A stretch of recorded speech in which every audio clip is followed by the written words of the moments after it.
14절 말씀을 한 목소리로 같이 봉독하시겠습니다. 시작. 그 밤에 그 고기를 불에 구워 무교병과 쓴 나물과 아울러 먹되 날 것으로 물에 삶아서 먹지 말고 머리와 다리와 내장을 다 불에 구워 먹고 아침까지 남겨두지 말며 아침까지 남은 것은 곧 불사르라. 너희는 그것을 이렇게 먹을지니 허리에 띠를 띠고 발에 신을 신고 손에 지팡이를 잡고 급히 먹으라. 이것이 여호와의 유월절이니라. 내가 그 밤에 애굽 땅에 두루 다니며 사람이나 짐승을 막론하고 애굽 땅에 있는 모든 처음 난 것을 다 치고 애굽의 모든 신을 내가 심판하리라. 나는 여호와라. 내가 애굽 땅을 칠 때 그 피가 너희가 사는 집에 있어서 너희를 위하여 표적이 될지라. 내가 그 피를 볼 때 너희를 넘어가리니 재앙이 너희에게 내려 말하지 아니하리라. 너희는 이 날을 기념하여 여호와의 절기를 삼아 영원한 규례로 대대로 지킬지니라. 아멘. 우리 말씀의 제목을 같이 읽겠습니다. 시작. 유월절을 영원한 규례로 주신 하나님. 아멘. 우리 좌우 옆 사람 인사합시다. 사랑합니다. 축복합니다. 함께해서 행복합니다. 아멘. 아멘. 앉아주시기 바랍니다. 6월절 절기에 대해서 우리가 12장 1절부터 지난 주일에 구체적인 내용들을 살펴보고 있습니다. 내용의 흐름을 보면 1월 그 6월절을 그의 첫 달로 삼으라. 열흘이 지나면 양을 잡아라. 1년 된 흠없는 양과 염소를 잡아라. 가족 단위로 잡아라. 그리고 양을 잡은 다음에 4일 후에 1월 14일이 되면 사흘 동안 두었다가 양을 잡아 피를 문 임방과 설주에 발라라. 우리가 지난주 그 내용을 살폈어요. 사실은 그 내용은 우리 입술에 그리스도의 피를 매일 주님이 발라주고 계심을 우리가 깨닫도록 도우시는 말씀입니다. 우리는 얼마나 완벽한 하나님의 사랑 속에 있냐면 조금이라도 잘못된 길을 걸어가면 절대로 한순간도 마음의 평안과 기쁨을 누릴 수 없도록 하나님의 사랑 속에 완벽하게 보호되고 있습니다. 사람은 억만 년이 지나도 올바른 길을 가지 않는데 평안할 방법이 없고 결국은 올바른 길에 도달하지 않을 방법이 없습니다. 우리 삶에 일어나는 모든 불편한 감정, 알 수 없는 불안, 두려움은 내가 길을 잃었다는 하나님의 사인이죠. 그건 우리 마음에 영원전에 심어 놓으신 것이어서 누구도 빼앗을 수가 없어요. 그리고 그 하나님의 일하심은 한순간도 멈추지를 않습니다. 그래서 결국은 계속 내 입술에 그리스도의 피를 바르시면서 다시 올바른 말, 올바른 생각, 올바른 행동을 하도록 도우십니다. 오늘 말씀은 그 임방과 설주에 피를 바른다는 것이 무엇인지를 아주 구체적으로 말씀을 해주고 계십니다. 오늘 말씀 우리가 읽은 본문 내용은 크게 첫째는 구워서 먹으라는 게 핵심이에요. 구워서 먹으라. 두 번째는 서두르라라는 게 또 핵심입니다. 세 번째는 이걸 영원한 규례로 대대로 지켜라. 이 말씀이 세 가지 내용을 우리에게 오늘 본문을 통해 이야기를 하고 계십니다. 문자적으로 지금 우리가 고기를 구워서 먹어서 유월절을 지킬 수는 없습니다. 이건 영원한 규례인데, 반드시 대대로 지켜야 될 규례인데 문자적으로 지킨다면 누가 이걸 지킬 수 있겠습니까? 그래서 구워서 먹으라는 의미가 무엇일까? 그건 그리스도의 피가 임방과 설주에 발라지는 것, 우리 입술이 그리스도의 피로 무장되는 방법을 가르쳐 주신 겁니다. 서둘러서 먹으라는 게 뭘까? 그리스도의 피가 우리 안에 어떻게 살아 역사하는가? 영원한 규례로 지키라는, 대대로 지키라는 의미가 뭘까? 오늘을 살고 있는 우리, 지금 현재 매 순간순간 일어나는 사건과 상황 속에서 그리스도의 피가 우리에게 어떻게 역사하고 있는가를 가르쳐 주시는 말씀입니다. 우리 다시 한번 같이 읽어보겠습니다. 시작. 그 밤에 고기를 불에 구워 무교병과 쓴나물과 아울러 먹되. 고기를 먹긴 먹는데 정말 중요한 건 불에 구워 먹는 거예요. 심지어 뭐라고 하시는지 계속 읽어봅시다. 시작. 날 것으로나 물에 삶아서 먹지 말고 머리와 다리와 내장을 다 불에 구워 먹고. 날 것으로 먹어서도 안 되고 물에 삶아서 먹어서도 안 됩니다.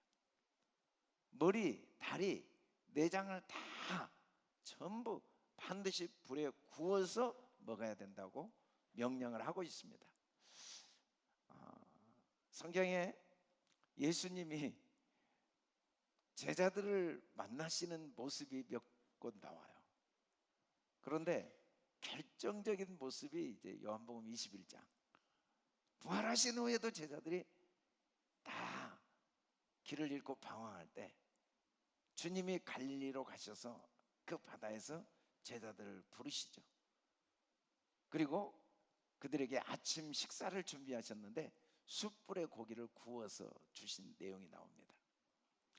주님도 구워서 주시죠. 구워서. 성경에 보면 이 고기를 구워 먹지 않는 게 얼마나 심각한 문제인가를 자세히 보여주는 내용이 사무엘상 2장에 나와요. 사무엘상 1장에 보면 한나가 정말 힘들고 어려울 때 하나님께 나가 부르짖고 기도하며 하나님의 도우심을 구할 때 사무엘을 얻게 됩니다. 그리고 그 사무엘을 얻을 때 이 아이는 하나님의 아들임을 확신하였기 때문에 여호와 앞에 자라도록 에봇을 입혀 엘리 제사장에게 데려다 줘버려요. 젖될 때. 그런데 엘리 제사장, 그가 누구였는가? 그의 아들 홈리와 비느하스는 하나님을 멸시하는 자여서 동시에 죽어버립니다. 블레셋에 의해서 동시에 같은 날 죽어버려요. 아들이 죽어버려요. 근데 그 아들이 죽게 된, 그 저주를 받게 된 배경이 전쟁 때문이 아니었어요. 뭐 다른 이유 때문이 아니었어요. 그 이유가 뭔지 같이 한번 읽어봅시다. 시작. 제사장에게 구워드릴 고기를 내라. 그가 내게 삶은 고기를 원하지 않냐고 날 것을 원하신다. 이 홈리와 비느하스가 와가지고 제사장에게 돌아가는 제사 고기가 있죠. 제사장에게 주어지는 고기가 몫이 있어요. 목. 근데 조건은 뭐냐면 구워 먹어야 돼요. 구워. 고기를 구워 줘야 되는데 구워드릴 고기를 주지 말라는 거예요. 구운 고기 먹기 싫다. 내게 삶은 고기를 원하지도 않고 날 것을 원한다. 물론 삶아서 먹어서도 안 됩니다. 물로 삶아서 먹어서도 안 돼요. 날 것도 안 되고 반드시 불로 구워야 돼요. 불로 구워. 그런데 결국은 끝까지 절대로 안 됩니다. 제사장 목이 정해져 있기는 하지만 불로 구운 것만 제사장 목입니다 하고 시종들이 거부합니다. 그런데 이 홈리와 비느하스가 모든 책임을 나에게 돌리라 하고 시종들에게 그러지 않으면 너희를 죽일 거라고 협박을 하면서 끝까지 자기들이 갈고리로 굽지 않는 고기를 가져가서 먹습니다. 그래서 결국은 어떻게 되는지 같이 한번 읽어봅시다. 시작. 이 소년들의 죄가 여호와 앞에 심히 크면 그들이 여호와의 제사를 멸시함이었더라. 성경 전체를 보면 하나님께서 우리에게 구운 고기를 먹도록 명령하고 계신 모습이 반복해서 나오고 예수님께서도 구운 고기로 물고기로 제자들을 아침에 먹이시는 모습이 나오고 있죠. 반대로 구운 고기를 먹지 않은 사람들이 결국은 어떻게 되는가? 여호와의 제사를 멸시하였다. 이 죄가 심히 크다. 그들이 여호와의 제사를 멸시하여 죄가 여호와 앞에 심히 커서 결국은 동시에 둘 다 죽어버리는 모습이 나옵니다. 이 구운 고기를 먹으라는 의미를 무슨 의미일까?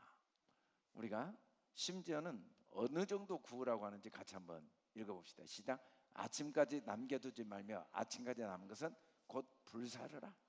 고기가 남았으면 그걸 다 불로 다 태워서 없애버려야 돼요. 남겨두면 안 돼요. 아침까지 남겨두면 안 되고, 먹다가 남은 고기가 있으면 전부, 내장도 전부 다 태워서 완전히, 다리도 태우고 머리도 태우고, 머리도 내장도 다리도 다 태워야 돼요. 우리는 머리를 먹을 수 있습니다. 내장을 먹을 수가 있어요. 다리를 먹을 수가 있습니다. 고기를 먹을 수가 있어요. 그런데 조건은 뭐냐면 불로 태워야 돼요. 그리고 먹고 남으면 그것도 불로 다 태워서 재가 되어 없어지게 해야지, 고기나 내장이나 다리 남게 두서는 안 된다는 게 유월절 절기예요. 이게 바로 그리스도의 피가 우리를 날마다 덮는 방법이라는 거죠. 그리스도의 피가 우리 입술에 날마다 발라지는 방법이 구체적으로 뭔가? 불로 태우는 겁니다. 이 불이라는 말이 애쉬라는 말인데, 이쉬야가 다 애쉬, 불에서 나왔고, 또 이 불은 말씀을 의미합니다. 말씀도 애쉬고, 이 성령님도 애쉬에 해당됩니다. 애쉬라는 말은 알렙부터 쉰, 히브리어 22글자의 마지막 21번째 글자 쉰이 하나님의 형상인데, 하나님께서 우리 안에 하나님의 형상을 온전히 이루신 상태를 불이라고 그래요. 여러분, 하나님의 말씀이 우리 안에 임했다면 우리 마음은 뜨겁지 않을 수가 없다는 걸 간증을 들으면서 철저하게 경험하게 됩니다. 마음이 이상하게 뜨거워요. 마음이 따뜻해요. 마음이 여유롭고 마음이 평안하죠. 따뜻하니까 느슨해집니다. 얼어붙으면 긴장이 되고 단단해지고, 그리고 쉽게 부러지지만 따뜻하면 여유롭고 느슨하고 평안하고, 그리고 차가운 곳은 함께 하기가 어려워요. 그런데 따뜻하면 함께 있는 게 평안하죠. 그게 불의 특징인데, 이 불은 불로 불사르라 라고 했는데, 그 불을 뭐라고 또 주님은 이야기하시는지 같이 한번 읽어봅시다. 시작. 여호와의 말씀이니라. 내 말이 불같지 아니하냐, 바위를 쳐서 부서뜨리는 방망이 같지 아니하냐. 말씀은 불과 같기도 하고 또 방망이 같기도 물론 합니다. 말씀은 바위를 깨트리는 방망이 같기도 하지만 그 바위를 태우는 불과 같아요. 깨트릴 때와 태울 때는 다르죠. 바위가 타버리면 불순물이 다 제거되고 그 속에 정금이 드러나게 돼 있습니다. 그와 같이 말씀은 모든 걸 태워버려요. 고기를 다 태우면 피부가 다 타버리죠. 털이 다 타버리죠. 다 타버리고 마지막은 물론 재로 다 남게 되죠. 그래서 불로 계속 태운다는 건 말씀으로 모든 겉모습이 다 사라지는 겁니다. 하나님은 우리에게 머리를 주셨어요. 우리에게 내장을 주셨고 다리를 주셨죠. 우리에게 생각을 주셨습니다. 우리에게 감정을 주셨어요. 우리에게 수없이 많은 경험을 할 수 있는 삶의 기회와 능력을 주셨습니다. 우리는 지나온 시간 하나하나가 얼마나 소중한 재산이 되는지 몰라요. 그 경험들이 우리 삶의 추억이 되고 삶의 기쁨, 희노애락을 경험하게 되고 삶의 열매가 되죠. 그러나 하나님이 그 모든 걸 주신 궁극적인 목적은 말씀으로 태우라고 주셨다고 분명히 이야기하고 있습니다. 그래서 우리는 우리 생각을 말씀으로 태워야 됩니다. 우리 감정을 말씀으로 태워야 됩니다. 우리의 경험을 말씀으로 태워야 됩니다. 우리는 생각과 감정과 경험을 통해 매 순간 판단을 해요. 내가 하고 싶어서 하는 게 아니라 저절로 되어지는 게 판단이에요. 아, 이게 옳다, 이게 그러다. 어린아이부터 어른까지 저절로 되어지는 게, 아, 이거 나한테 좋다, 나쁘다. 이게 나에게 기쁨을 준다, 슬픔을 준다. 나에게 유익을 준다, 손해를 준다. 저절로 판단이 돼요. 우리는 하나님이 주신 이 생각, 우리 감정, 이 경험을 통해 오는 판단을 반드시 말씀에 불러 태워야 됩니다. 반드시 태워야 됩니다. 그냥 생각하면 안 돼요. 우리는 우리의 생각, 우리의 판단, 우리의 계획은 창세기 6장 6절에 보니까 처음부터 악하다고 그랬어요.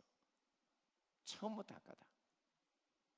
우리는 처음부터 요한복음 8장 44절에 보면 마귀의 아들, 거짓의 아비, 우리 안에는 처음부터 진리가 없습니다. 우리는 다 거짓을 말하고 마귀의 일을 말할 수밖에 없어요. 하나님이 우리에게 주신 것이지만 하나님이 주신 그것들은 처음부터 거짓말이고 그 모든 생각과 계획이 다 악할 뿐이에요. 어떤 점에서? 반드시 태워야 된다는 점에서, 반드시 부분적이고 한계적인 점이라는 점에서 우리가 그걸 태우면, 말씀은 그걸 태우는 역할을 하시거든요. 태우면 싹 겉이 사라지고 속이 드러나죠. 고기를 태우면 털이 다 없어지고 피부가 사라집니다. 내장도 태우고 다 태우고 다 태우고 마지막 다 태우면 마지막에는 다 죄만 남습니다. 죄. 그런 것처럼 우리가 말씀을 정말 마음으로 받아들이면 그 말씀이 내 감정, 내 생각, 내 판단을 태우면 드러나지 않을 수가 없습니다. 그 만물 속에, 모든 사건 속에, 모든 상황 속에, 모든 만남 속에, 모든 시간 속에 영원하신 하나님의 능력과 신성이 드러납니다. 신기하게 분명히 보여 알려집니다. 로마서 1장 21절에 보면 그 모든 지으신 만물에는 20절에는 하나님의 영원하신 능력과 신성이 분명히 담겨져 있다고 말씀합니다. 다만 우리가 감사하지 않고 그 하나님의 영광을 드러내지 않고 썩지 아니하는 하나님의 영광을 썩어질 금수와 버러지 형상의 우상으로 그 보이는 것만 보고 태우지 않으니까 뭘 태우겠습니까? 내 머리를 태워야 됩니다. 뭘 태우겠습니까? 내 내장을 태워야 됩니다. 뭘 태우겠습니까? 내 발을 태워야 됩니다. 뭘 태우겠습니까? 내 판단을 태워야 됩니다. 우리는 매 순간 하루에 1000만 번이라도 태워야 됩니다. 태우면 전부 생명의 양식이 됩니다. 예수님께서 우리에게 분명히 말씀하셨어요. 같이 한번 읽어봅시다. 시작. 내 살을 먹고 내 피를 마시는 자는 내 안에 거하고 나도 그의 안에 거하나니. 내 살을 먹어야 된다고 하십니다. 내 피를 마셔야만 그 안에 생명이 있다고 말씀하십니다. 내 살을 먹지 않고 내 피를 마시지 않으면 우리는 주님 안에 거할 수가 없고 주님이 우리 안에 거할 수가 없다고 그래요. 이 말씀을 어떻게 문자적으로 지킬 수 있겠습니까? 그러나 우리는 주님의 살을 그냥 먹으면 안 돼요. 주님의 살은 불사른 것만 주님의 살입니다. 불사른 것만 주님의 피입니다. 끊임없이 불살라야 돼요. 어제 우리 다니엘 기도회 이제 벌써 15일째 간증을 들었습니다. 김지선 바이올리니스트, 우리의 삶은 주님의 것입니다 라는 간증을 했어요. 근데 이분이 간증하면서 중간중간에 반복한 이야기가 이제 주님을 인격적으로 만나게 되면서 생각지도 않았던 기회가 왔죠. 맨하탄 뮤직 스쿨에, 뮤직 아카데미에 이제 지원을 하게 되는데 생각지도 않았던 기회가 와서 준비를 해서 제출을 했는데 발표 날을 잊어버린 거예요. 왜냐하면 자기에게 결과는 의미가 없었어요. 결과는 합격을 해도 주님의 것이고 떨어져도 주님의 것이니까. 그래서 발표 날을 잊어버리고 하루하루 열심히 사는 거죠. 여러분, 우리가 불에 태운다는 건 뭐냐면 목표는 분명하지만 조금도 목표가 우리를 불안과 두려움에 사로잡히게 하지 않습니다. 목표가 없는 게 아니에요. 우리는 매일 목표가 있죠. 우리는 삶의 목표가 있습니다. 건강의 목표, 물질의 목표, 어떤 사업의 목표, 세상에 목표가 있어요. 근데 전혀 그것 때문에 불안하지가 않아요. 사람들은 꿈을 꾸지 않습니다. 왜냐하면 이루지 못할 것에 대한 불안과 두려움 때문에, 이루지 못할 때 오는 절망과 좌절이 너무 싫으니까 목표를 세우질 않아요. 그러나 불에 태운 사람은 매일매일 하나님이 약속하신 성령의 불이 충만한 사람은 성령이 하시는 일이 나타나지 않을 수가 없어요. 성령이 하시는 일이 뭡니까? 환상을 보게 합니다. 꿈을 꾸게 합니다. 뭐 상황을 보고 꿈을 꾸는 게 아니에요. 내가 돈이 있으니까, 능력이 있으니까, 사람들이 나를 인정해 주니까, 그래서 막 나도 꿈이 생기고 힘이 생기는 게 아니라 성령님이 내 안에 계시니까, 사람들이 인정을 안 해줘도, 결과가 없어도 그건 나와 상관이 없어요. 불에 태워진 사람들은 목표가 분명합니다. 꿈이 분명합니다. 무엇을 말해도 항상 입술로 내가 이 땅에 온 게 아니야, 하나님이 나를 보내셨어, 하나님이 내 삶에 분명한 계획과 꿈이 있어. 그러나 불에 태워지지 않는 사람은 항상 말합니다. 모르겠어, 잘 몰라, 걱정이야, 내가 할 수 있을지 모르겠어, 내가 뭘 해야 될지 모르겠어. 항상 불에 태워지지 않으니까 털만 보고, 상황만 보고, 환경만 보니까, 사람들의 평가만 보니까, 세상 가치관만 보니까 꿈이 없습니다. 어릴 때야 꿈이 있겠죠. 어릴 때야 꿈도 한두 가지가 아니에요. 우리 손주들 보면 뭐가 되고 싶다고 그래 하고 아이들한테 물어보면 잘 모르겠어요. 왜? 뭐 너무 자주 변하니까 뭐라고 말할 수가 없어. 막 갑자기 뭐 청소부가 되고 싶다, 그 다음날 갑자기 뭐 카레이서가 되고 싶다, 그 다음날 갑자기 뭐 축구선수가 되고 싶다. 꿈이 끝도 없이 나오는 거예요. 막 갑자기 변화, 갑자기. 그러니까 잘 모르겠어요. 그런데 나이가 들면 신앙을 가졌다면서도 꿈이 없어요. 꿈이 없어. 왜냐하면 신앙이 불에 태워지지가 않아요. 종교적인 활동은 열심히 하는데 말씀이 전혀 불이 되지 않아요. 자기 감정, 자기 경험, 자기 생각이 더 중요해. 내 생각에, 내 경험에, 내 판단이 중요하지 하나님의 말씀이 무슨 소용이 있어? 내가 돈이 있어요? 내가 지금 상황이 되냐고요? 내가 능력이 있냐고요? 내가 환경이 되냐고요? 그래서 하루하루가 무기력합니다. 그리고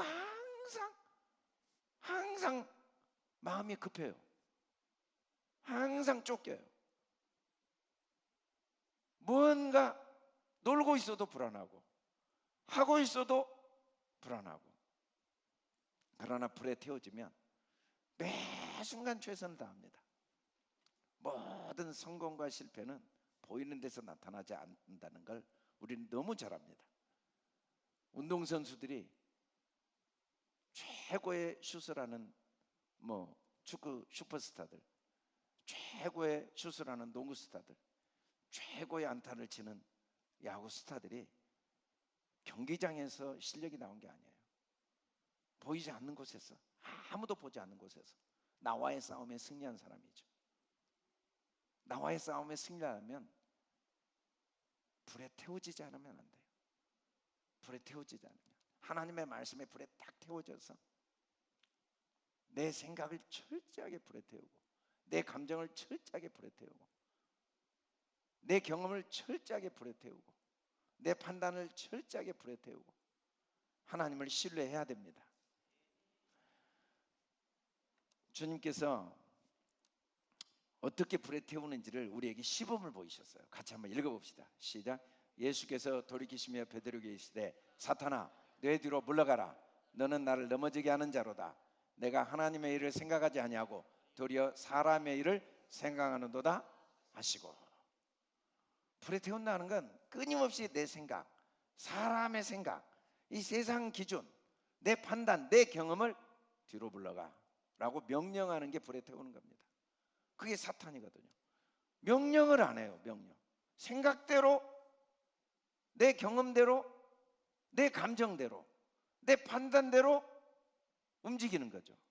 발을 태우질 않아요. 내장을 태우질 않아요. 머리를 태우질 않아요. 우리 경험이 얼마나 제한적입니까? 그걸로 판단한다고요? 하나님의 그 넓은 세계를 어떻게 알겠습니까? 바이올리니스트 김지선이 어제 간증하면서 상상도 하지 못했어요. 자기가 어떻게 맨하탄 뮤직 아카데미에 들어갑니까?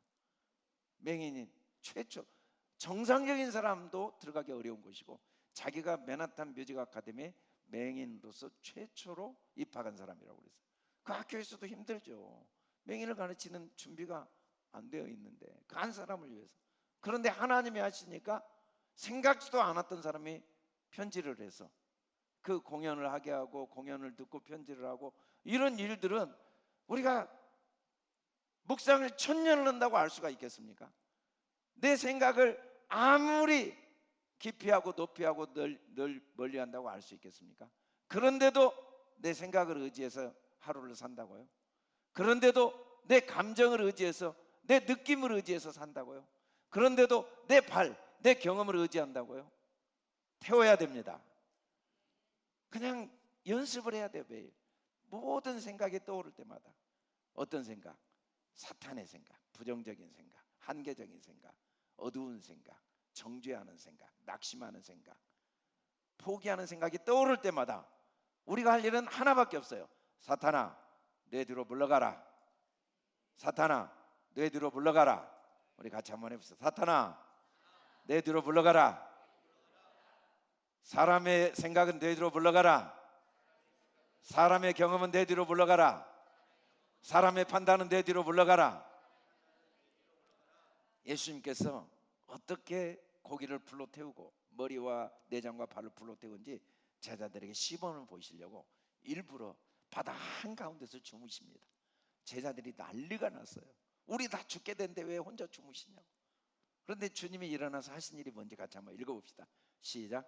예수께서 깨어 바람을 꾸짖으며 바다들에 이르시되 잠잠하라 고요하라 하시니. 우리는 24시간 연습해야 돼요. 불안이 밀려오면 잠잠하라 고요하라. 가만히 있어. 막 화가 나고 미웃고 막 원망이 되고 낙심이 되고 막 억울하고 그러면 그때마다 잠잠하라 고요하라. 뒷일은 하나님이 하십니다. 우리는 우리 일을 열심히 해야 됩니다. 우리는 고기를 태워보질 않아요. 그래서 영의 양식을 먹질 못해요. 율법의 양식만 날마다 먹어서 머리는 커졌는데 짐승의 머리고, 심장은, 내장은 가득 채워졌는데 이게 세상 신이 가득 들어있는 배, 온갖 육신의 생각들로 가득 찬 배. 발은 살아있는데 항상 그릇 행하는 길로 가는 거예요. 항상. 그러나 불로 태우면 주님이 우리 머리가 되십니다. 주님이 우리 마음이 되십니다. 주님이 우리 발이 되십니다. 주님이 우리 길이 되십니다. 주님이 모든 걸 아십니다. 주님이 책임지십니다. 그래서 우리 안에 평강이 일어나는 거죠.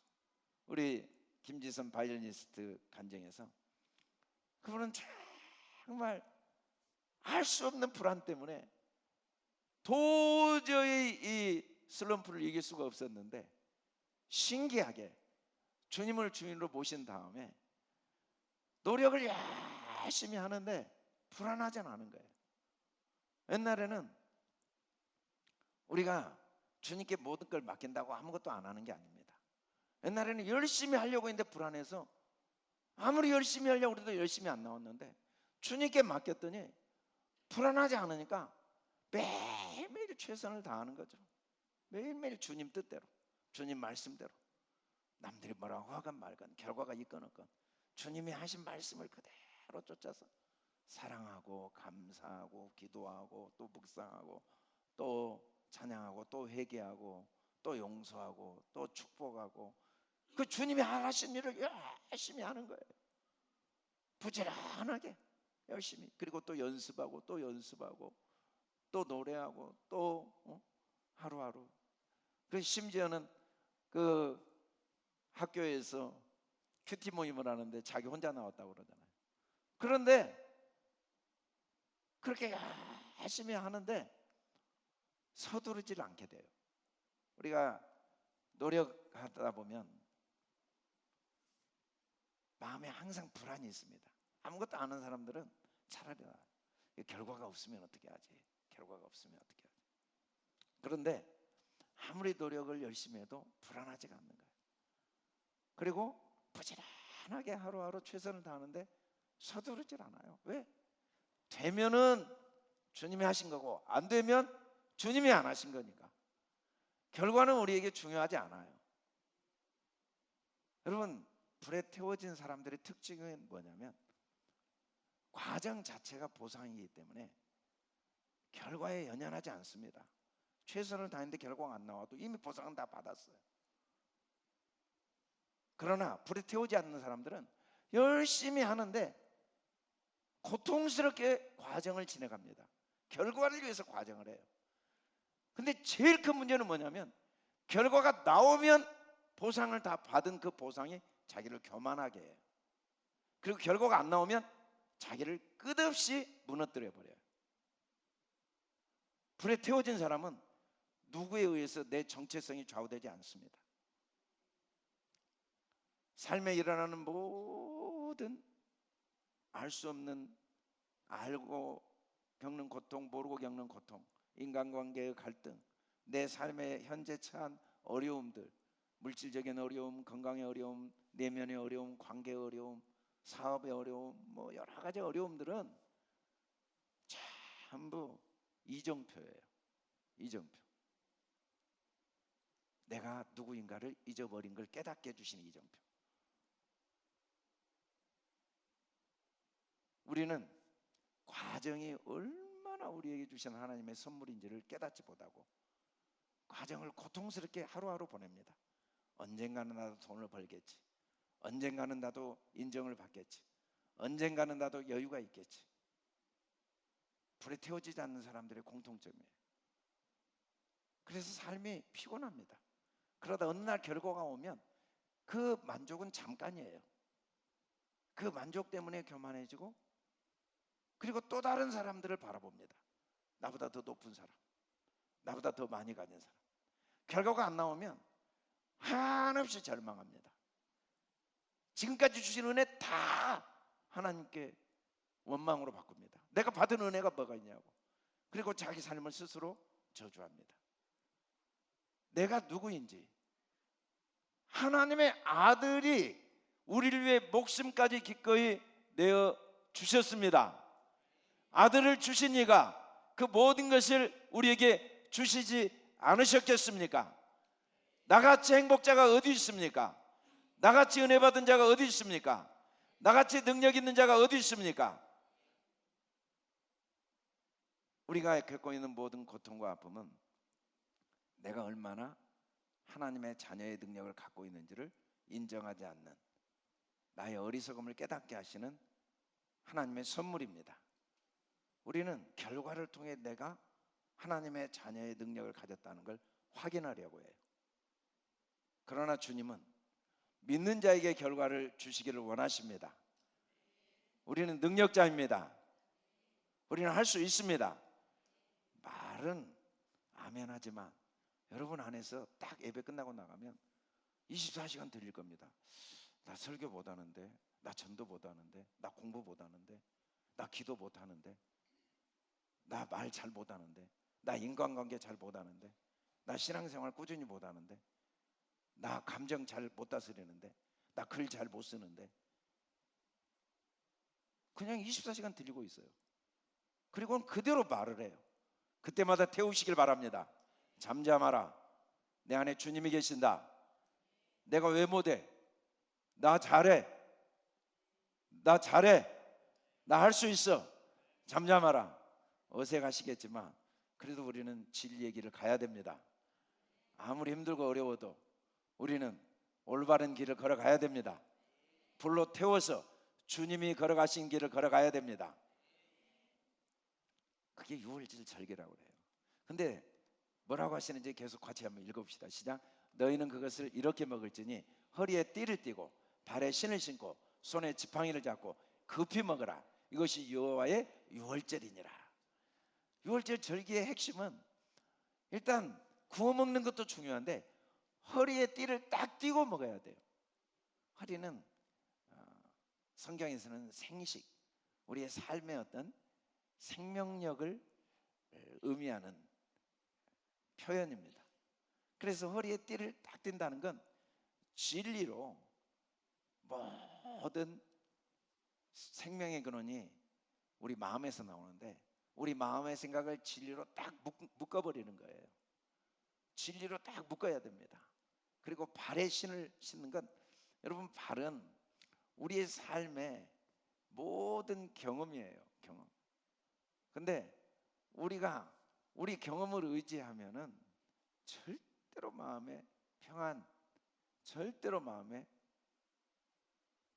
용기를 가질 수가 없어요. 신을 딱 신어야 됩니다. 어떤 신? 복음의 신을 신어야 됩니다. 평안의 복음의 신을 딱 신어야 됩니다. 조금도 염려할 이유가 없습니다. 주님이 반드시 모든 걸 합력하여 선을 이루어 주십니다. 절대로 비교하면 안 됩니다.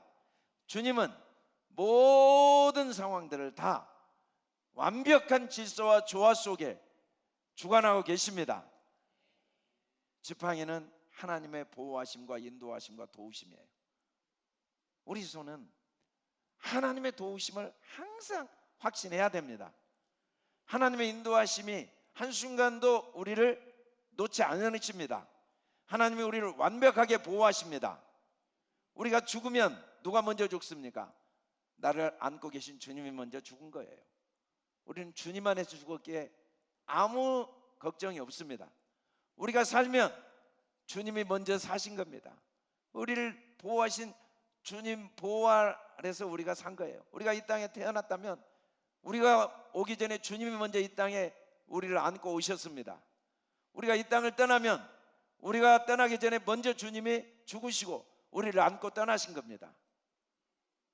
그래서 우리는 주님께 항상 주도권을 내어줘야 돼요.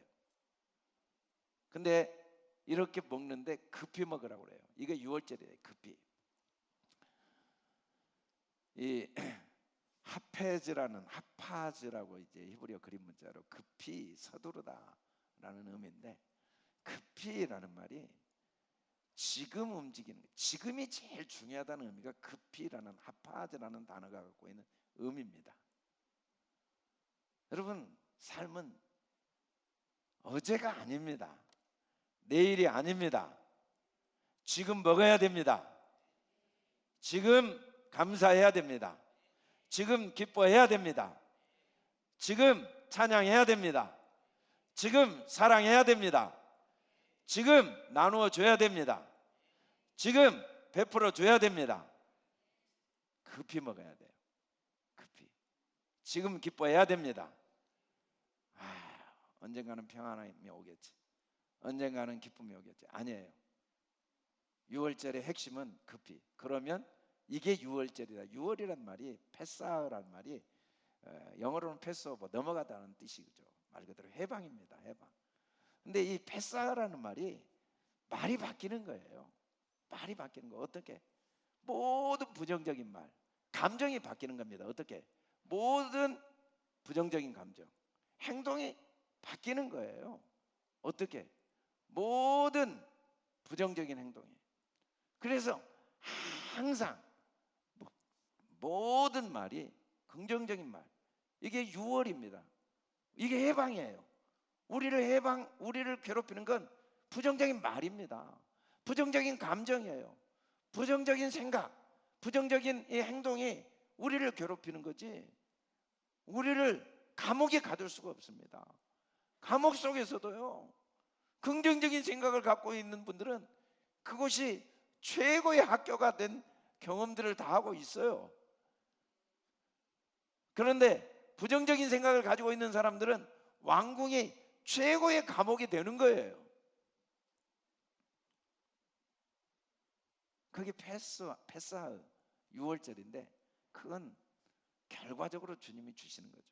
주님이 주시는 거예요. 주님이 책임을 지십니다. 주님이 다 책임지세요. 어떻게? 우리가 불에 태우면 잠잠하라. 또 해봅시다. 잠잠하라. 고요하라. 뒤로 물러가라. 지금도 막 떠오를 때마다 연습을 하는, 죽을 때까지 연습해야 돼요. 막 또 화가 딱 나면 잠잠해. 미움이 오면 잠잠해. 억울하다 그러면 잠잠해. 안 된다 그러면 잠잠해. 힘들다 그러면 잠잠해. 걱정이다 그러면 잠잠해. 할렐루야. 그래도 한 번은 아멘을 할 줄 알았는데.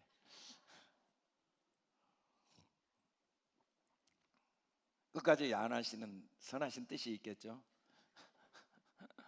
할렐루야. 아멘. 억울하다. 그럼 여러분들이 해야겠네요. 억울하다. 힘들다. 안 된다. 못한다. 여러분 끊임없이 잠잠하라. 우리가 할 일은 그거예요. 그러면 어떻게 되는지 같이 한번 읽어봅시다. 시작. 내가 그 밤에 애굽 땅을 두루다니며 사람이나 짐승을 막론하고 애굽 땅에 있는 모든 처음 난 것을 다 치고 애굽의 모든 신을 내가 심판하리라. 주님이 친히 처음 난 것을 다 치십니다. 내 힘으로 안 된 걸 하게 하십니다. 육신의 생각을 무너뜨려 주십니다. 말씀이 불방망이가 돼서 하나하나 깨어집니다. 하나하나 나를 사로잡고 있던 모든 세상 신들, 혼미한 것들이 다 심판을 받습니다. 하나님은 심판하시는 하나님이시되 무엇을 심판하시는가? 절대로 우리를 심판하지 않고 우리를 속이는 애굽의 신, 어둠의 신, 모든 부정적인 생각, 억울한 생각, 모든 낙심의 생각을 반드시 심판하십니다. 우리 열심히 불에 구웁시다. 열심히 불에 구웁시다. 할렐루야. 그리스도의 피가 우리 입에서 떠나지 않도록 우리 머리를 구웁시다. 우리 내장을 구웁시다. 우리 발을 구웁시다. 남은 것도 다 구웁시다. 죄가 되도록 구웁시다. 신성과 능력만 봅시다. 사랑만 봅시다. 할렐루야. 우리가 오늘 본 영상에서도 이 전유성 씨 참 기가 막히죠. 내가 하나님을 너무 느낍니다. 얼마 전에 그 뉴스에 나오더라고요. 폐렴으로 갑자기 돌아가시게 됐다고. 그때 고백한 거예요. 너무 늦게 믿었다. 내가 하나님을 너무 믿겠다. 너무 안타깝다. 시간이 없다. 여러분, 이게 우리의 하나님이 주신 선물이에요. 이걸 보고 이게 내 이야기가 내 이야기예요. 내 이야기. 한순간에 다른 화살처럼 지나가 버리는 삶이에요. 한순간에. 이렇게 지금이 제일 중요하지, 내일 하다가 너무 안타까운 시간. 오늘 우리는 예배자가 돼야 됩니다. 오늘 기도자가 돼야 됩니다. 우리의 삶의 매 순간 선택은 불에 구워야 돼요. 사람의 일을 불에 구워야 됩니다. 하나님의 일을 해보는 거예요. 그럼 어떻게 하지? 예배 드리다가 공부 못하면 어떻게 하지? 예배 드리다가 말씀 보다가 아니에요. 지금 해보면 됩니다. 또 내일 또 하라고 하면 어떻게 하지? 내일은 내일 일이고 오늘 해보면 됩니다. 아멘. 하나님 매 순간 우리에게 여러 가지 삶의 문제들을 통해 부르고 계세요. 여러분, 우리가 겪고 있는 수많은 부정적인 감정들은 하나님이 우리 속에 영원전에 새겨놓은 이정표입니다. 내가 잘못 가고 있다는 걸 바로 깨닫도록 하나님이 우리 안에 새겨놓은 거예요. 환경이 그런 게 아니에요. 그때마다 우리는 주님 부르시고 계시군요. 그래서 빨간 신호등이 얼마나 중요합니까? 빨간 신호등이 없으면 운전을 할 수가 없어요. 불안해서 교통사고 때문에 온 도로가 난리예요. 근데 빨간 신호등이 딱 있으니까 안심하고 운전하고 가죠. 마찬가지입니다. 우리 안에 수많은 부정적인 감정들을 하나님이 주셨어요. 잘못될 때 바로 그게 드러나요. 화가 나고 불안하고 짜증이 나고 낙심이 되고 무결해지고 무감각해지고 무책임해지고 자꾸 부정적이 되고 안 돼. 자기의 오랜 습성대로, 자기 경험대로, 자기 고집대로 가는 이 모든 것들은 나를 부르신 주님의 음성입니다. 내 삶의 무거운 짐들은 나를 부르시는 이정표예요. 잘못 가고 있어. 너 잘못 가고 있어. 나를 신뢰해. 나를 믿어. 너 불로 태워. 네 생각을 태워. 라고 주님이 부르시는 사랑의 선물입니다. 그래서 우리가 매 순간 주님 안에 거하는, 주님이 우리 안에 거하는 그런 복된 하루가 되기를 주님의 이름으로 축복합니다. 하나님께서 이런 우리를 위해 이번에도 특별히 추수감사 예배 한 해를 마무리하면서 또 다른 이정표,